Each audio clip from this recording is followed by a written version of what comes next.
Yo, what's good YouTube? ZAMCRO here, aka Scoot, back with the DPL. It's been a while. I think the last upload I had was actually Lapis versus Pokemon of Week 1. I hadn't even uploaded my own Week 1, which is what this is. DPL Season 2, Week 1, ZAMCRO versus Blitzburgh of high jump kicks versus the TOX specs. So, interesting matchup here. Really tough, and ended up coming out with the squad you see on screen. Mega Gardevoir, Landers Therian. Oh, I might as well go ahead and talk about this. It's very important.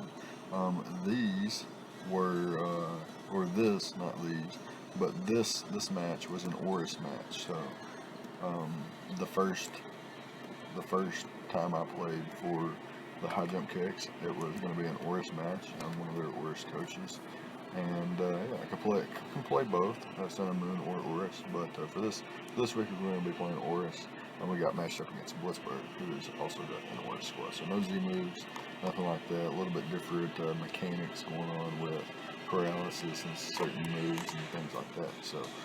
If you guys remember ORAS, this is what that is. So let's get into the team here. We've got Mega Gardevoir with Encore, Hyper Voice, Heal Bell, and Wish. Last minute switch from Psyshock to Heal Bell. Ultimately decided Heal Bell was going to be the moveset.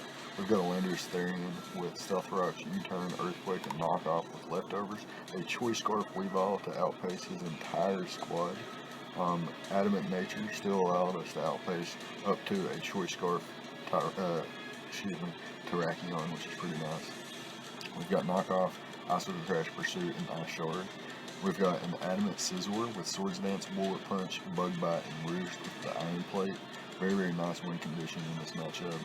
Rotom Wash, nice defensive pivot here. We are max HP, max special defense, so that after a Protect, we are not too KO'd by things like Modest Nidoking, Modest Mega Alakazam, or Modest Hydreigon, which is really nice for us.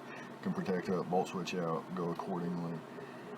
Throw off a Toxic or Hydro Pump for the Nidoking, specifically for the Nidoking and the Terrakion. Otherwise, mostly going to be Volt Switching out or throwing off a Toxic. And last but not least, we have our dad here, the Ghost. Dusknoir with the leftovers item. Same thing on the Rotom Wash, by the way.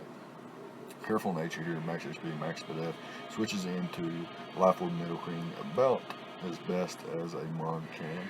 And we've got Shadow Punch, Shadow Sneak, Pain Split, and Curse. So a little bit of a weird set here, where our opponent does have a Suicune and does have a Mega Alakazam, so this could come in handy. But yeah, it's going to be a squad here. So looking at the team, he brought the Bronzong, Suicune, Terrakion, Hydreigon, Alakazam, that's Mega Alakazam, and the Nidoking there. So very potent team, and I felt like he was going to lead off with the Bronzong, as it led off well versus my Mega Gardevoir. So I decided to lead off with Scizor, and it's actually going to come to bite me in the butt really bad here, as I'm going to hard switch into my Rotom Wash, and my opponent is going to get the nice 50% off there. But after Protect and leftovers, we're well out of range of the following Dark Pulse. We'll be able to Volt Switch here, but our opponent gets a crit, which is really unfortunate. You'll see why later. So I'm forced into my Weavile here, and my opponent makes a good play in this weekend, but I'm going to predict that. I'm going to go for the Knockoff. Get rid of my opponent's Rocky Helmet there, which is really nice for me. I'm going to hard switch into my Gardevoir, as my opponent goes straight for the Scald and gets the burn in turn 1. Fortunately for us, Synchronized coming through. Trace not really having, being a factor in this match. Synchronized coming through there really nice. So predicting his Bronzong to come in, we double into our Scizor and immediately go for the Swords Dance. So remember how I said that Volt Switch on Hydreigon is going to come back and matter? You'll see here why. So we get the +2, and we're going to be able to 2-hit KO Nidoking even if it's max HP, max defense. And it does turn out to be max HP, max defense. But however, we survive the Flamethrower thanks to our fantastic EVs there. And yeah, this Hydreigon is just out of range of a +2 Bullet Punch.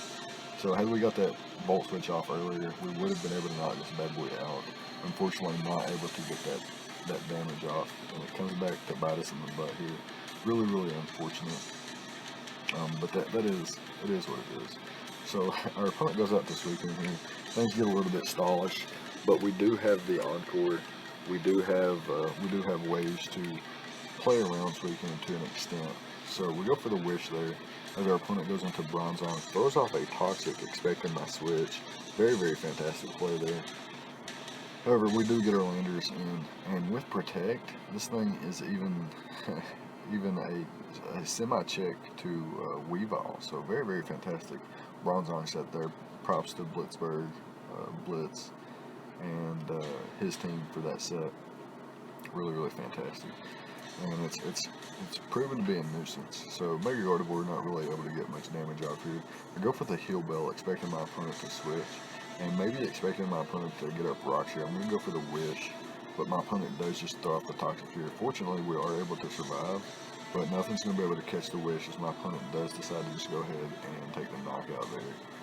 Unfortunate for me. And here's where the 50-50 is going to come into play. It's not really a 50-50 for him, so I do have to click knockoff. And now I have to predict my opponent's switch and I have to try to beat this Suicune down so that my Weavile can win.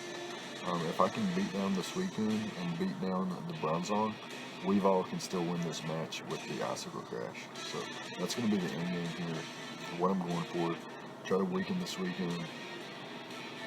And my opponent does just rest up here. So my opponent's playing this weekend really, really well, and I'm just not able to break it here. Really, really unfortunate for me.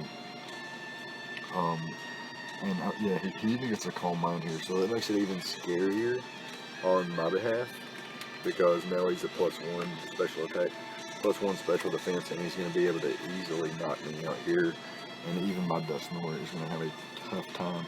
But I've immediately got to start trying to pressure this weekend myself. So I'm going to go for the Curse. And if you guys don't know, in Gen 6, Curse works a little bit differently. So I'm able to afflict this weekend with the Curse. And since he's not Ghost type, he is, very much damaged there. So he's in range of Weavile. I go into my Weavile here, and it's time to flinch the Bronzong. So now it's time to flinch this Bronzong down. And we're going to go for the Icicle Crash here. There's a nice almost 20%. We do get the flinch. We just need a couple more, except for he is protect. So unfortunately, before we're going to be able to flinch this monster down, we would have ran out of PP there. So that was a never-ending battle. So thankfully we did win.